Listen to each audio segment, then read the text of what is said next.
Hi, I'm Jeanette Roche. This is Bridge City News. Here are some of the top stories we've been following. Ukraine's president considering adopting a neutral status in the Russian peace deal. We tell you what this could mean for Ukraine. Plus, a group of indigenous delegates from Canada in the Vatican today hoping for an apology from the Pope for the church's role in residential schools. And it's a day of student protest after the province announces post-secondary budget cuts and gives green light to raise tuition by 100% in some programs. Your nation, your province, your southern Alberta. From the heart of Lethbridge, it's Bridge City News with Jeanette Roche. Thanks so much for joining us. Pope Francis repeated the words truth, justice, and healing during his hour-long meeting with 8 Métis delegates at the Vatican.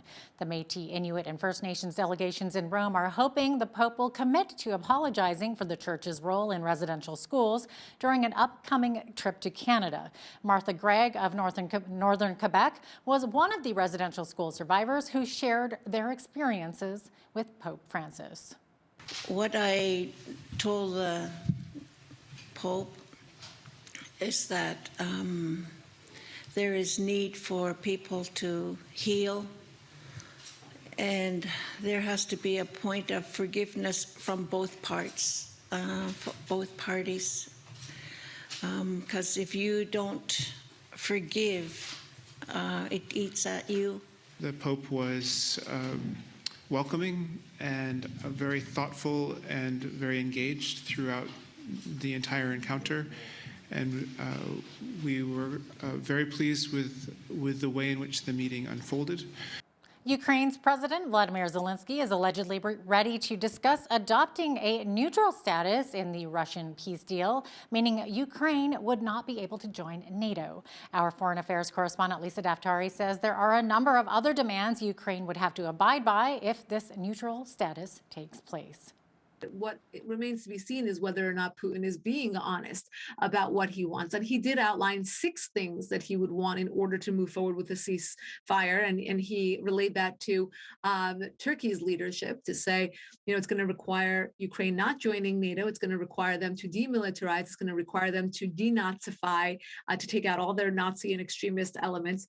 It's going to require them to make, the Russian language not taboo, make it one of their official languages. So, it's not too far from what Zelinsky is saying, where he's willing to surrender in order to have peace.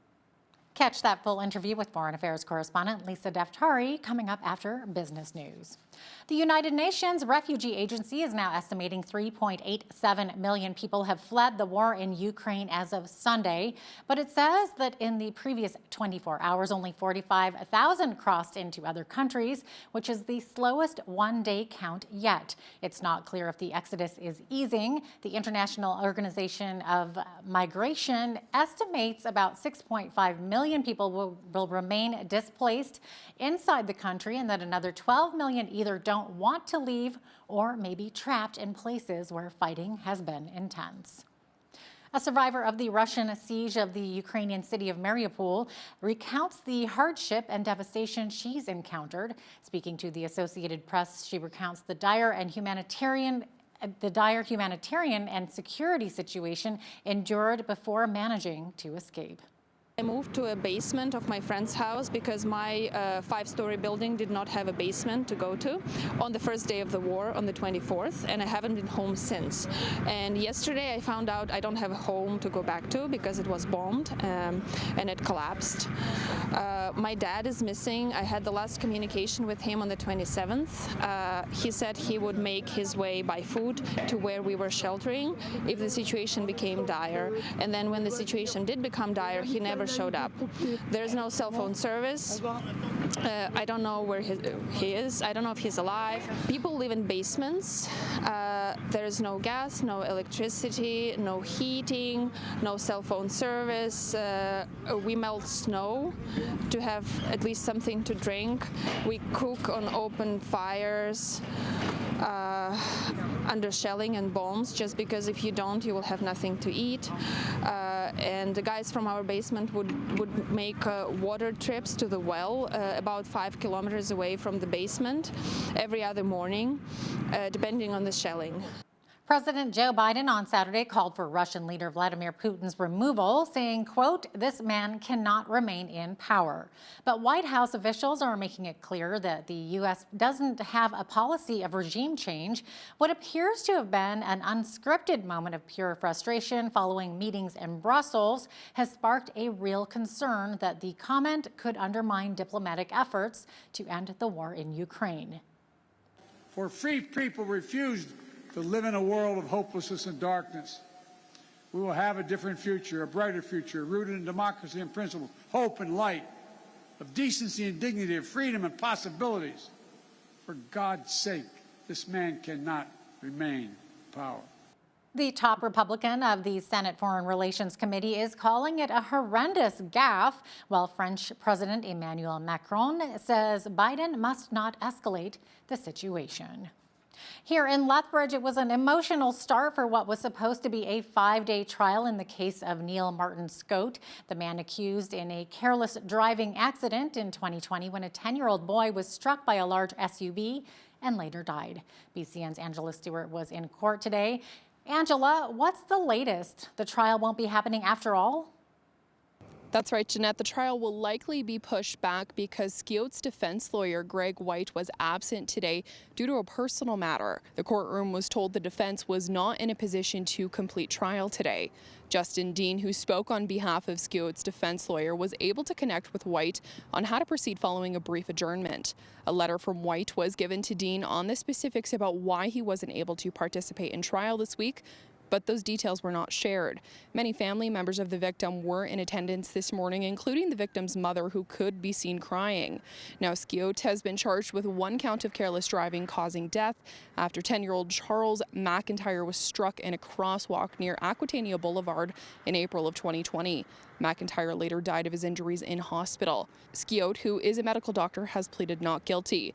Now, court will be back tomorrow morning when trial dates will be set, and prosecution has stated December is likely when new dates will be available. Jeanette? Wow, thanks, Angela. That was BCN's Angela Stewart reporting from the courthouse. A retired Lethbridge police inspector had his first court appearance Monday at Lethbridge Provincial Court. Bill Kay, who had also been employed at the Domestic Violence Action Center and served on the board of directors at the Chinook Sexual Assault Center, is facing charges of sexual assault. In January 2021, Coaldale RCMP received a report of a historic sexual assault of a young woman who was Kay's client and a victim of domestic abuse. Incidents of sexual assault are alleged to have occurred between December 2017 and April 2018, when the woman was 23 years old and he was 63. The Southern Alberta District RCMP General Investigation Section took over the investigation, which resulted in charges being laid against Kay for a breach of trust, sexual assault, and criminal harassment. On March 10th, Kay turned himself into police and was arrested. Following a judicial hearing, he was released on conditions to appear in court on March 28th. Today, the matter was adjourned until April 25th, with the Crown elected for indictment on all 3 counts. BCN spoke with the woman who brought the charges against Kay, and she told us, quote, "I don't have any definitive emotions. It's a lot to take in. I hope that organizations in Lethbridge that were less than supportive take time to reflect on their roles and commitments in our community," end quote.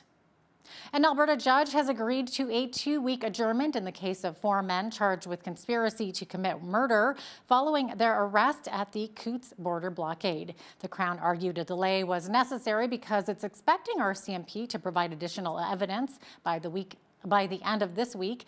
All 4 men remain in custody, including 48-year-old Christopher Lysak, who is also charged with uttering threats, possession of a weapon, and mischief to property over $5,000. Court was informed Chris Harbert has switched counsel and retained a well-known Calgary defense lawyer, Belfour Durr, while Anthony Olenek no longer has a lawyer but says he will retain one before the next court appearance on April the 11th.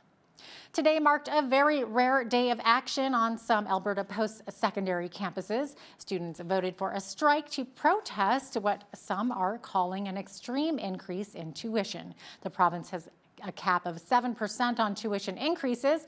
However, both the University of Alberta and the University of Calgary applied for the exceptional increase, which were at first rejected by the Alberta Minister of Education. As with inflation, tuition has been increasing year over year for the past few years. However, in this case, it was the size of these extreme increases which alarmed the students. The province gave the green light to increase tuition by 100% in some programs. Northside Lethbridge Dodge made a generous financial announcement on Monday morning that will support post-secondary education at Lethbridge College. A total of $100,000 is being given out for the Rita Simons Memorial Scholarship. In 2017, a total of $100,000 over 5 years was dished out to start the award. Russell Gallant, the general manager of Northside Lethbridge Dodge, says his grandmother, Rita Simons, came to Canada as a child and went back to school at the age of 55. It just shows me, and I guess what the memory would like to preserve is nothing's impossible if you put your mind to it. You know, you got to do some hard work. You know, I imagine her walking into the classroom at 55, sitting down there, you know, trying to figure out what it was like. It was probably intimidating, scary, and overwhelming. But to put your mind to something, to dedicate your hard work to it, that's what Rita Simons Memorial Scholarship embodies. And to hear from the recipients that have received it, to hear their stories, I know that the right people are getting this award and have the same values she had. The award of $2,500 is given to 8 students each year. 3 of the awards are open to students in any program with a focus on students who are Indigenous, mature, or single parents. STARS Air Ambulance provides life-saving emergency services to those who are in need. The organization has started a podcast that will highlight the harrowing experiences of workers that have undertaken over 45,000 missions across Western Canada since 1985. The announcement coincides with funding from the Alberta government for STARS as well. As BCN's Micah Quinn explains, the organization also makes emergency trips to the city of Lethbridge.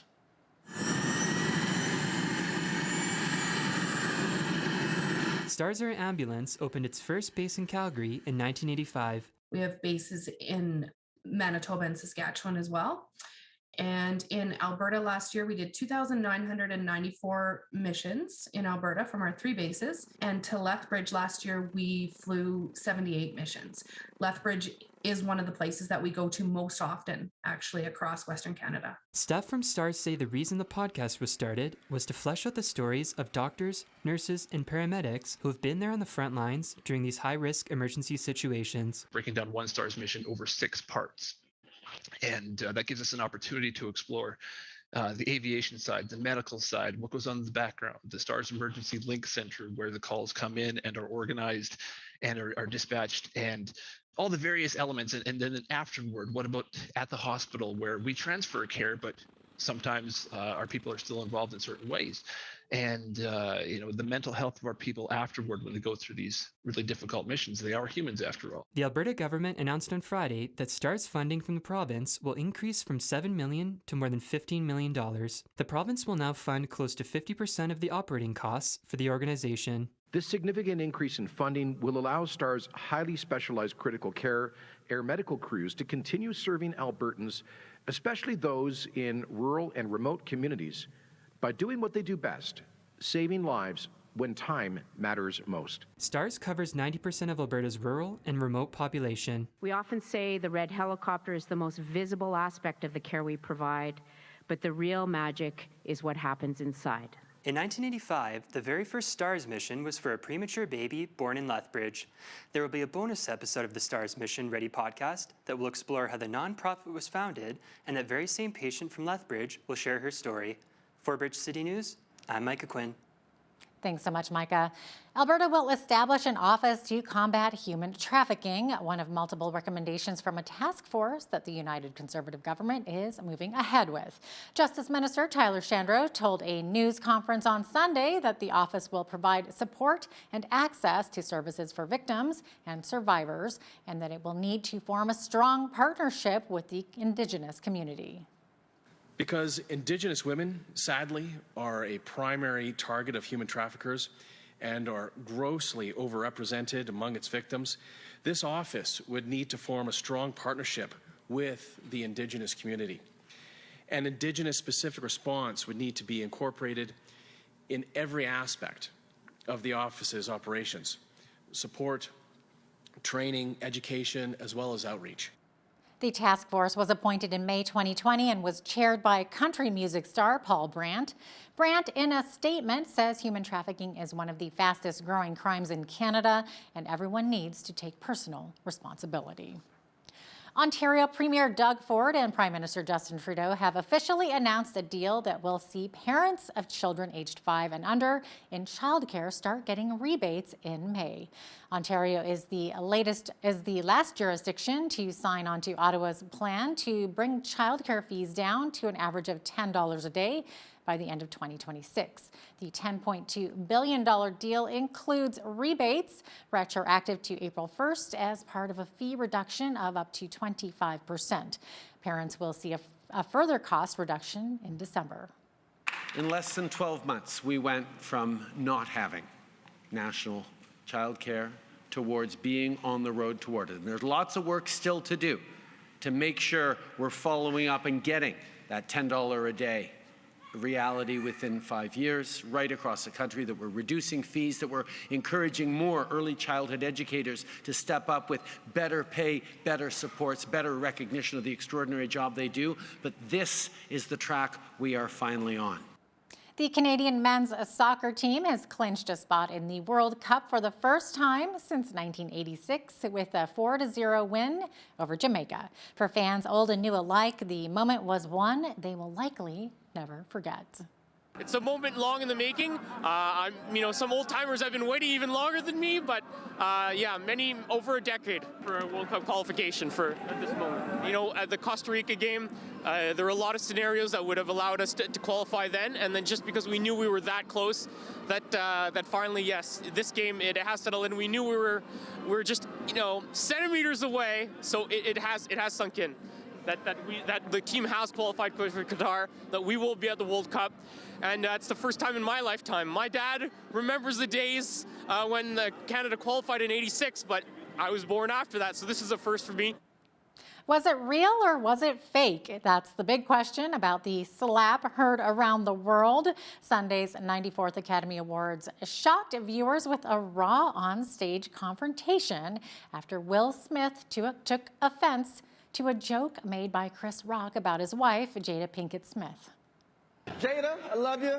G.I. Jane 2, can't wait to see it. Smith's wife appears to take offense to the joke, which prompts Smith to get up on stage and confront the comedian with his fist. When Chris Rock tried to laugh it off, Smith yelled expletives from his seat. The Academy says it intends to launch a formal review of the smack. Rock himself has not filed a police report or gone to authorities about the incident. I myself did not get to watch that unfold live because I was enjoying the gorgeous weather we were having last night and over the weekend. It was another beautiful 18-degree day here in Lethbridge, but the temperature is about to drop a little. I'll have those details coming up right after the break. Stay with us.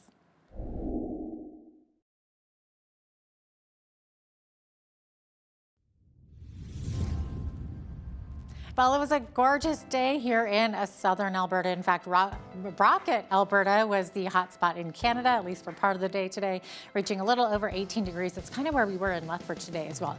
Overnight, though, not so much. Look at that temperature going to drop into the minuses, -2. Like I said before, a little too early to start putting plants or flowers out on the deck, although it's tempting. I know I was out on the deck last night barbecuing, which is why I missed the Oscars. 5 degrees the high into Tuesday, into Wednesday. We're looking at a high of 16 degrees. Down to 9 degrees on Thursday, 8 for Friday, back up to 12 on Saturday. Saturday, we could see a slight chance of rain overnight, mixed with some flurries. Into Sunday, though, back up to the double digits there, 16 degrees the high on that day with partly cloudy skies. As we look to the average highs for this time of year, 9 degrees, -4 the average low. 19 was our high temperature back in 1966, and in 1954, that's where we were sitting, 26. That was the chilliest on record. 7:17 is when the sun rose this morning, and our sun set this evening just before 8 p.m., 7:56 p.m. So I'm loving that the sun is setting later and later. It makes it nicer to sit out on that deck in the evenings. 12 degrees in Victoria tomorrow with a mix of sun and cloud. 13 in Vancouver tomorrow as well with partly cloudy skies, patches of fog in the morning in both of those cities. Edmonton, sunshine and 5 degrees, a high of 6 degrees in Calgary tomorrow with a mix of sun and cloud. As we look to the rest of the prairies, we're seeing a little bit more snow happening. -2 the high in both Saskatoon and Regina tomorrow with light periods of snow. Regina actually also seeing a chance of some freezing rain as well. Same thing for Winnipeg. They're looking at rain mixed with showers, high of 2 degrees. As we look to the middle part of the country, Toronto seeing lovely sunny skies tomorrow, 4 degrees the high, -1 tomorrow the high in Ottawa with partly cloudy skies, and -2 the high in Montreal. Let's look further east into the Maritime as we look up to Fredericton. There we're going to see a chance of flurries with a high of -1. 1 degree the high in Halifax, also snow there. Snow in Charlottetown, lots of snow in Charlottetown actually, 10 to 15 centimeters there, 0 degrees the high, and 6 degrees the high in St. John's with rain mixed with snow. So there you have it, that is your forecast. Canada is purchasing some new fighter jets. The federal government has selected Lockheed Martin's F-35 as the preferred bidder in its competition to buy the new jets. Ottawa is planning to buy 88 new fighter jets to replace its aging C-15-18s. Delivery of the first aircraft would be scheduled for 2025 if an agreement is reached with the U.S. defense giant. If a deal is not reached, the government has the option to enter into talks with Saab, whose Gripen fighter came second to the F-35 in the competition. Dutch brewing company Carlsberg is laying off about 8,400 staff members in Russia and pulling its business out of the country because of the war against Ukraine. The Dutch brewing giant fully owns Baltika Breweries, one of the largest brewing concerns in Russia and the biggest exporter of Russian beer. Its CEO says any profits generated during the humanitarian crisis will be donated to relief organizations. Now here's a look at today's markets. The TSX was down 28 points to 21,977. The Dow was up 94 points to 34,955. The S&P 500 was up 32 points to 4,575. The Nasdaq was up 185 points to 14,354. West Texas Intermediate oil was down $7.94 to $105.96 U.S. per barrel. Natural gas was down 6 cents to $5.51 U.S. Gold was up 3 cents to $1,922.83 U.S. an ounce. Silver was down 5 cents to $24.83 U.S. an ounce. Feed wheat is $13.47 per bushel. Barley is $9.80. Canola is $25.24. Corn is $11.86 per bushel. Live cattle were down 18 cents to $140.30. Feeder cattle were down 33 cents to $156.10. Lean hogs were up 10 cents to $107.58. The Canadian dollar was down over the past 24 hours at 79.88 U.S.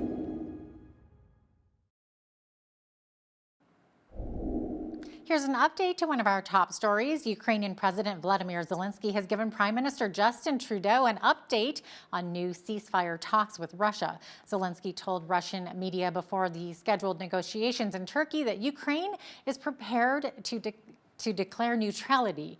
The Prime Minister's office has not commented on what Zelinsky told Trudeau. On Twitter, Zelinsky said he discussed cooperation with Trudeau on, quote, defense and sanctions pressure. Our foreign affairs correspondent Lisa Daftari weighs in on what neutrality could mean for Ukraine. That full interview is coming up right after the break. Keep it right here.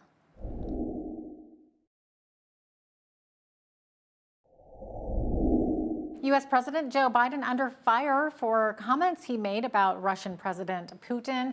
So much happening with the Ukraine-Russian war. Here to discuss it all is our foreign affairs correspondent, Lisa Daftari, joining us out of Los Angeles. Lisa, thanks so much for joining us once again. So great to have you on.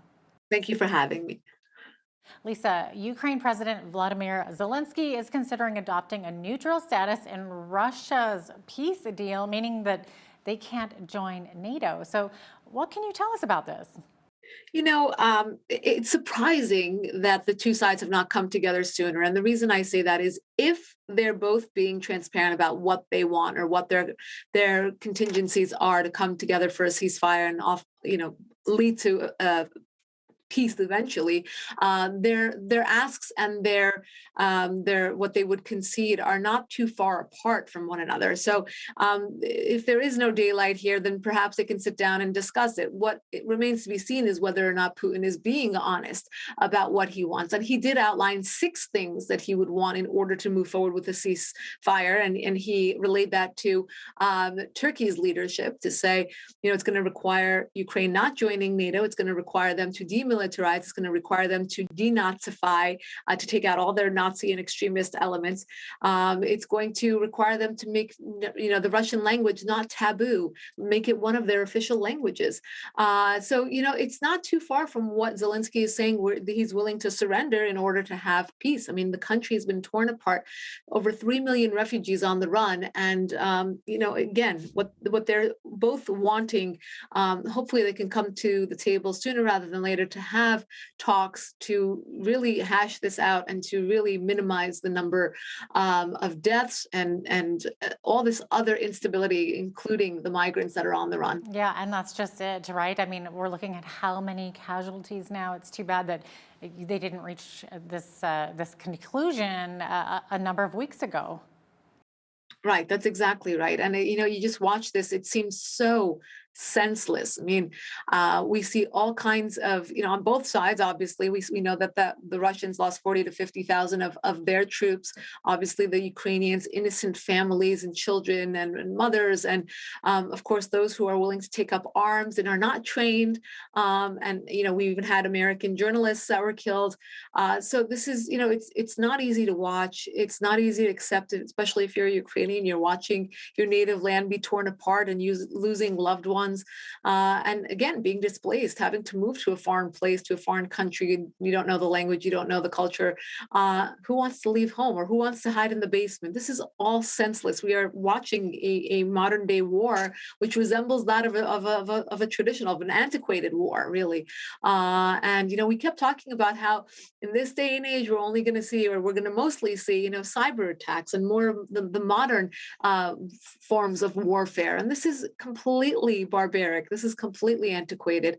And to watch this and to say, the world is just standing by and watching, and it's Putin's, he has the upper hand because we're watching him. It's his turn to make a move, right?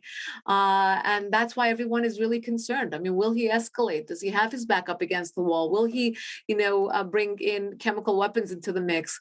What will he do to perhaps escalate to win this and not go home a loser? And that's really the question here. And that's what makes it so incredibly unpredictable, so incredibly unstable in terms of global security. Will NATO be redrawn into this under Article 5, which stipulates that if one NATO nation is attacked, then they would have to go in. Well, we're seeing a lot of NATO assets on the borders there. There could easily be a slip up accidentally or on purpose to hit one of those assets. And again, we'd be dragged into World War III. So it's a lot of worry. And again, the bottom line or the goal is not as difficult as World War III. We don't need to be fear mongering here. The goal is to say to Putin, you need to de-escalate. This has to stop. What will it take? And to see if he can be honest about that question. Yeah, it's such a tumultuous situation. Now, Lisa, while the international community is sanctioning and isolating Russia for its invasion of Ukraine, Russians may be allowed to buy Iran's excess enriched uranium under a new Iran nuclear deal. So, Lisa, aren't many analysts pointing out that Moscow shouldn't have any role in the nuclear deal because it can't be trusted? Oh my goodness, right? Jenna, this you can't make this stuff up. It's so crazy. So not only is Russia the arbiter here, they are the middleman. They are the really the star of the show when it comes to the Iran nuclear deal, because the US is saying, please push this through for us. We want it so badly that we're asking you to be the broker. And not only that, but now under the new Iran nuclear deal, the Russians may be able to buy the excess enriched uranium that Iran possesses, because we don't want Iran to have a weapon. But why would we want Russia to have more weapons when we know that they can't be responsible with them with this new invasion? Now, I have to add one point here. In 2015, under the original Iran nuclear deal with President Obama, the Russians were in fact involved in the arbitration, but they also were allowed to buy the enriched uranium then.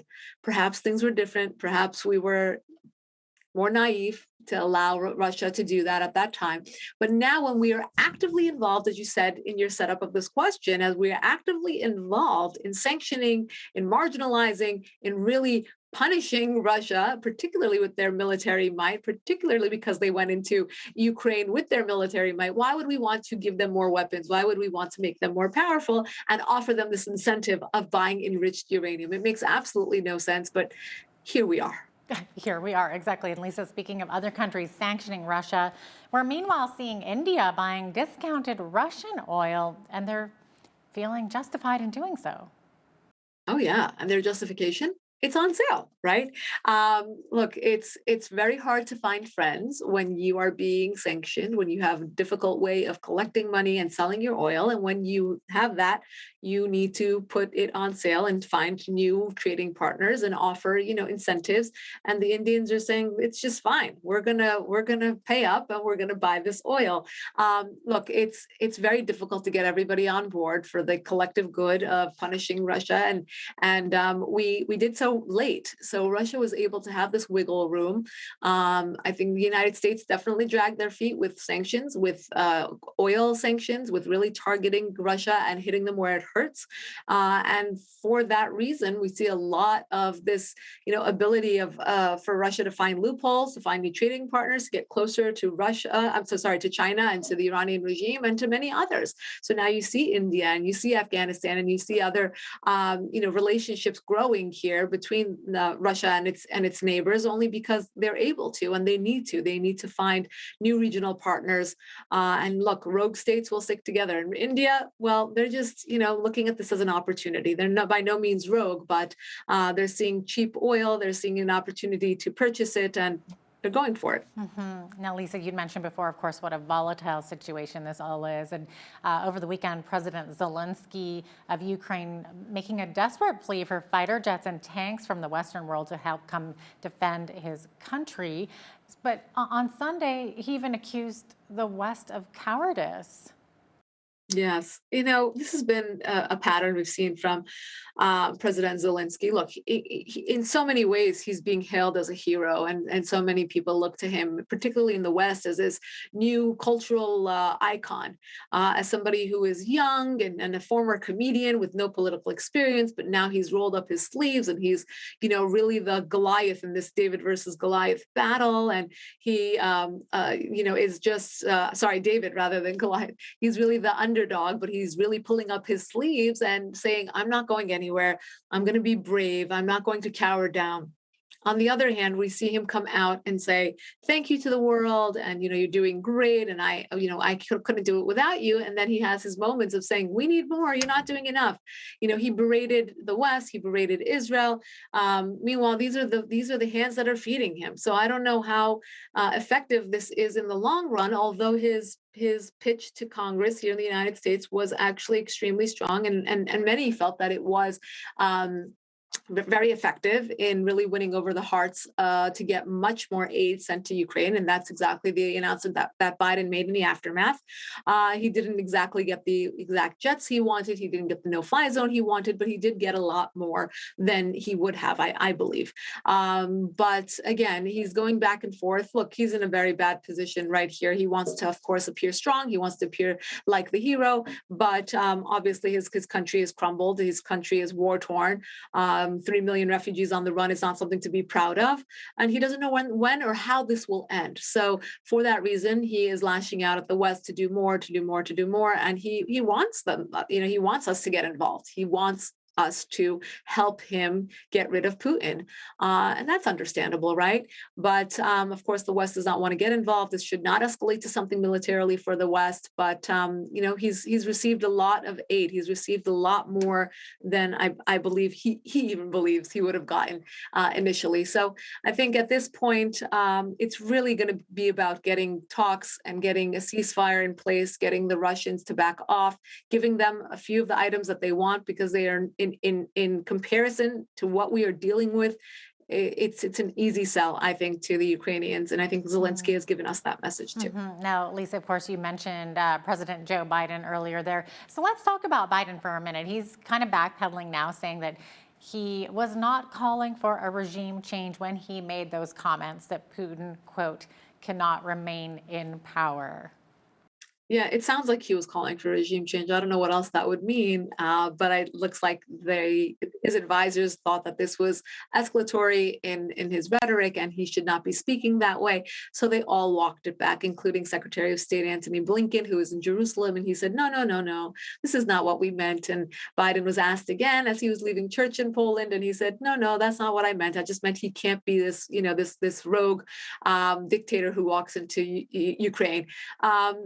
It's interesting because perhaps that is what he meant. And, why not stick to what you mean? Why not be strong? Why not? I mean, this is how we got here to begin with. And if anyone thinks differently, just read your history.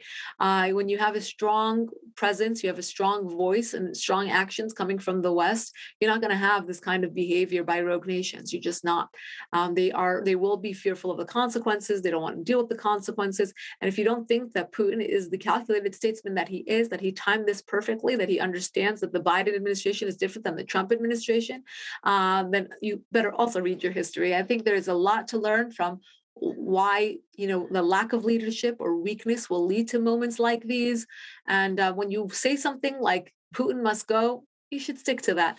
When you walk it back, it's worse than not having said it in the first place. So it shows a tremendous amount of weakness and really cowardice. And there are many who believe he should have said that and he should have meant it. And, speaking of regime change, there's a lot of places around the world where regime change is necessary, including the Iranian regime, where we're now striking a deal with to give them even more legitimacy. But anyway, yes, the Biden administration will definitely shy away from concepts like regime change, particularly when it comes to a dictator like Putin, unfortunately. Yeah, and of course, the effects of this war are trickling all over the world, into North America as well, as Russians and Ukrainians are trying to enter the U.S. via Mexico. Lisa, what can you tell us about this? Yeah, this is tremendous. I mean, we know that all different kinds of people are coming in through trying to come in through the southern border, through Mexico here into the United States, and most of them being from Latin America, but we have seen other elements come through the Middle East and Europe. But now we are seeing Ukrainians and Russians take that same route. Look, if they're watching the news, they're thinking that's probably my easiest, the easiest way or the best chance I have at getting into the United States. And they're probably not wrong. So what I am hearing is that Customs and Border Patrol, when they are finding these individuals, they're actually looking at it at a case by case basis. And the internal memo that went out around March 11th said that the Ukrainians should be looked at, in a different way. So they're assessing their paperwork differently. And many of them are getting through while the Russians are being turned away. Look, Russians are running for a different reason, and many of them started running when the war started, and that's because of either their political views or they're afraid of being drafted into the war to be sent into Ukraine.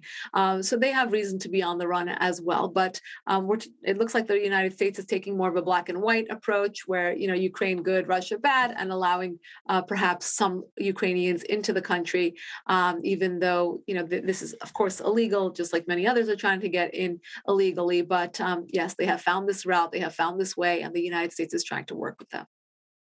All right, so Lisa, a top official says Russia is trying to split the nation in two, almost like North and South Korea. Do you see this happening? Yeah, absolutely. I think Russia will take what it can get. And if that means splitting up a nation or even making it like polka dotted, I don't think that that's a concern for Putin. I think he looks at the map and he says, I'll take what I can get wherever I can get it. And for him, He's very confident in his ability. So he looks at it and says, well, if I can get this one region, perhaps later on I can get another region and another region and another region. So I think that the danger in that is allowing him to even be in Ukraine. But now that he has these two territories that he wants to claim, and he has Crimea, those are all part of his 6 items that he is asking for. That might not be a bad option just to get peace, just to have him out of Ukraine, to stop the tragedies, to stop the migrants, to stop all the bloodshed. That is what Putin will want. I know that it's a fear of Zelinsky's. It's not the ideal situation for anyone, because the Ukrainians for the last decade have been working on a national identity. That's why they are so pro, the Ukrainian language versus the Russian language. That is why they want to be unified under one flag, one territory, one language. But again, unfortunately, if it's going to mean that they have to surrender their peace for that, then it's not going to be worth it. So and on the side of Russia, he'll take whatever he can get. So I'm sure he wouldn't mind splitting up the nation and taking his territories that way. Lisa Daftari, our foreign affairs correspondent out of Los Angeles. Thanks so much for joining us today. Great to have you on again. My pleasure. Thank you. Thank you for having me.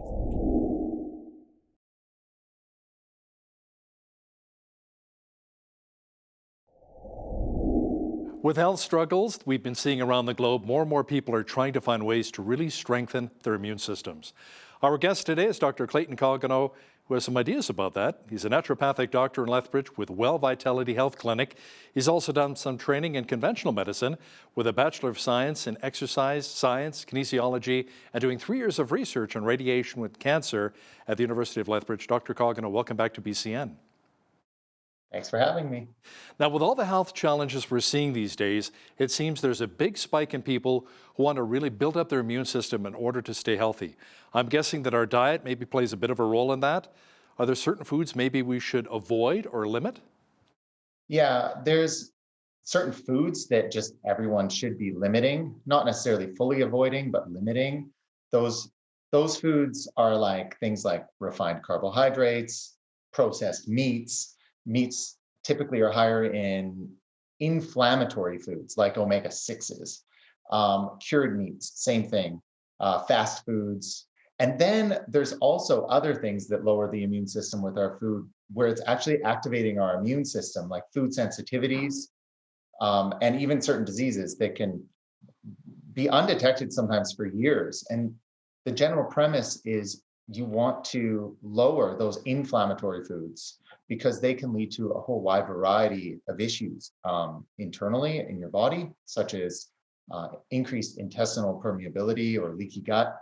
And that basically activates your immune system in a bad way. It's taking away from what your immune system could be fighting because it's fighting a lot of the food that you're eating.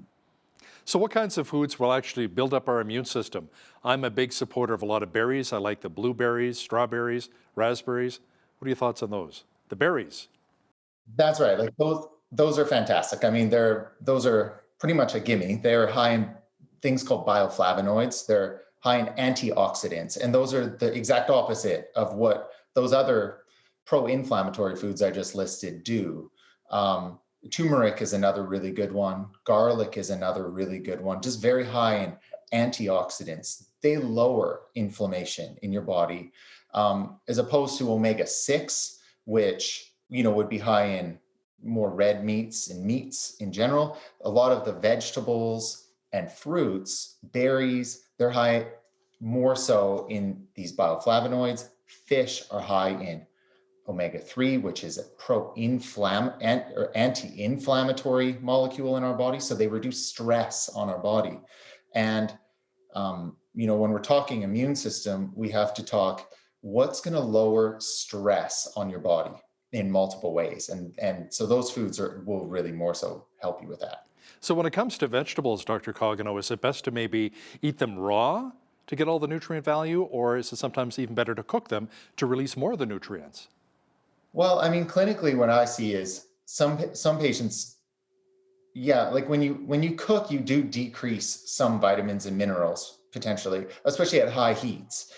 But I think it doesn't really necessarily matter. As long as you're eating, I think the biggest thing is that most people aren't eating vegetables or fruits as high in quantity as they should be. So I try not to create restrictions based on that. Even if you do get slightly decreased vitamin or mineral consumption with cooked, some people need cooked just due to digestive health issues. It's easier to digest those things, even if raw typically does yield slightly higher vitamin or minerals.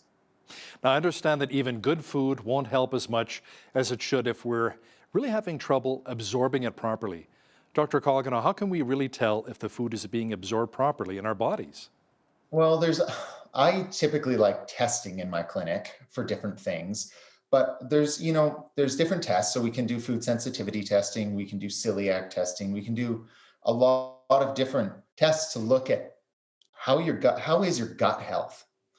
Because that is really, it's the number one thing that's going to prevent absorption or lead to malabsorption of nutrients.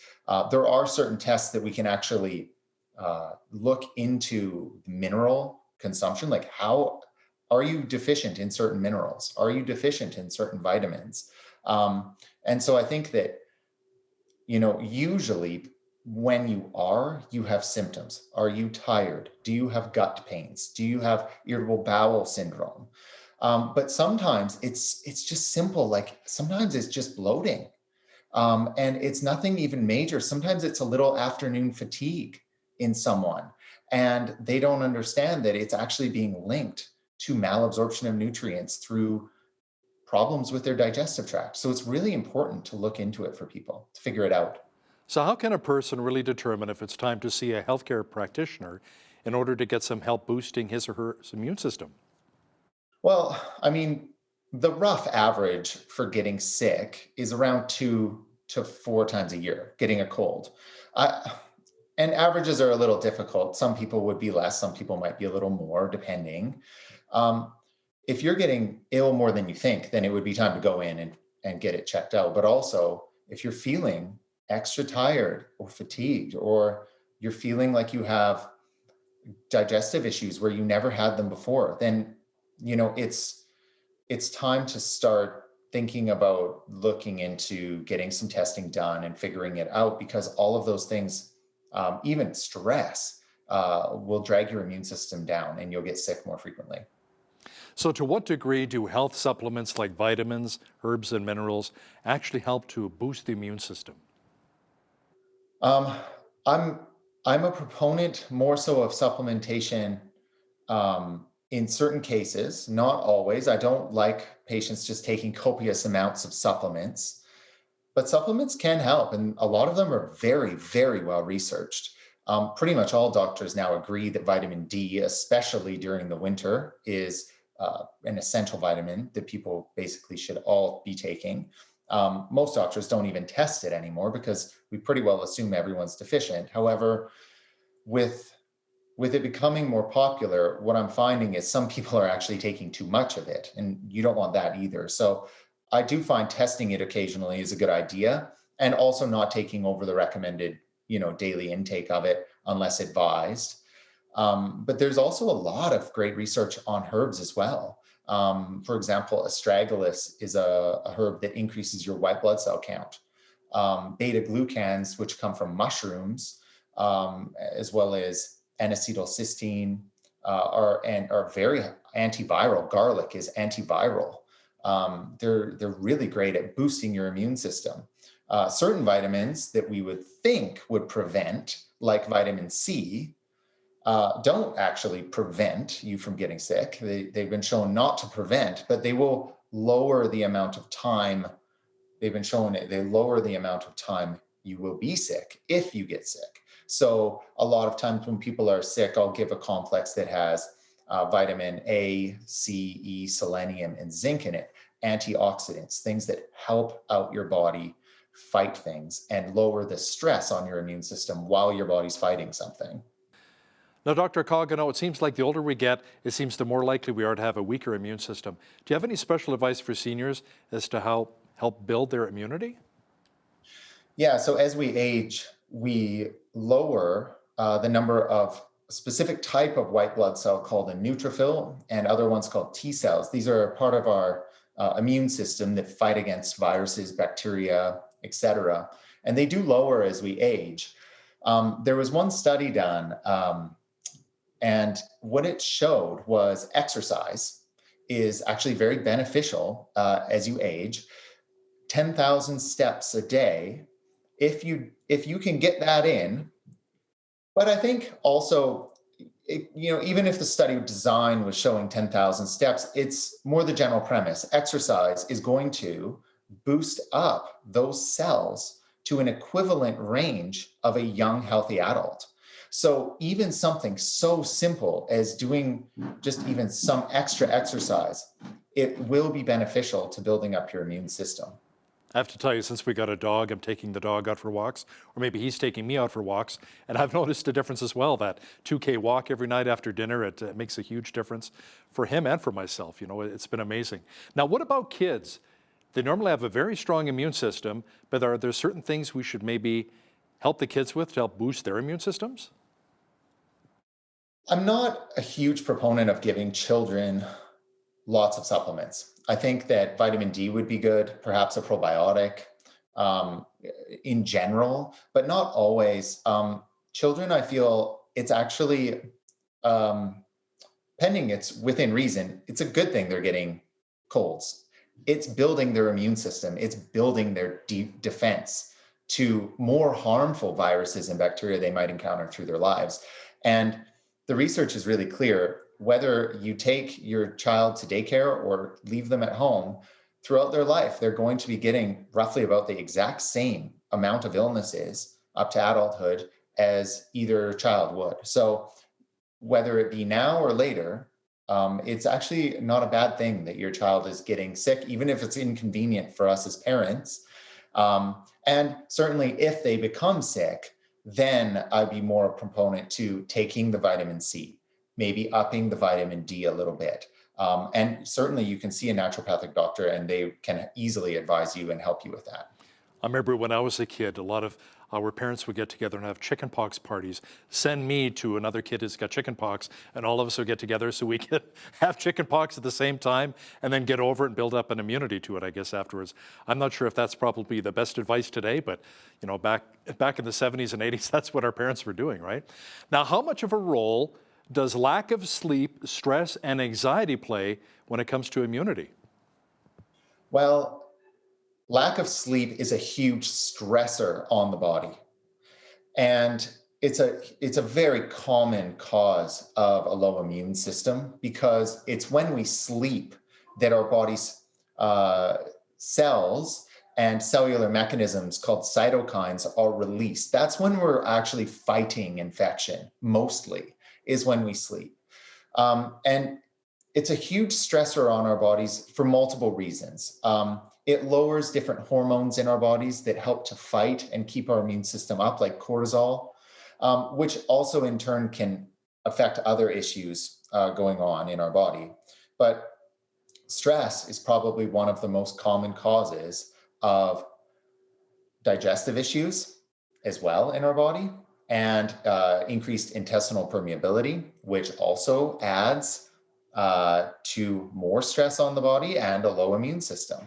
And so there's a lot of different things that we want to do to, when people come in, to decrease their stress, because if you don't decrease stress, and stress can come in many forms, like lack of sleep, then you're not going to get anywhere with fixing someone's immune system. So outside of diet, exercise, and proper sleep patterns, what else can we really do to reduce stress? Maybe take up a hobby? Yeah, lifestyle modifications are huge, absolutely. Pending they don't stress you out to do them. Yoga, meditation, even just going for a walk. It's all extremely important, Supplementation wise, there's other things more natural that you can do to lower stress as well, like 5-HTP, B6, glycine, St. John's wort. Valerian is very mood stabilizing. So there's a lot of options, both lifestyle as well as supplementation, to help to lower stress. What helps me as well is a relationship with God and lots of prayer, meditating on His Word, and just spending time with God. That gives me a lot of peace and takes away a lot of my stress as well for my family.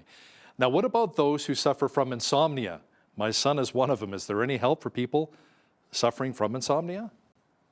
Yeah, so I mean, clinically, I love to test things. And unfortunately, insomnia is one of those things where it is very difficult to test brain chemicals and to try and figure out what brain chemical is creating that insomnia. Sometimes it's lifestyle, sometimes it's dietary related, sometimes it's stress, in someone's life that's creating it, which typically is easier to assess and treat.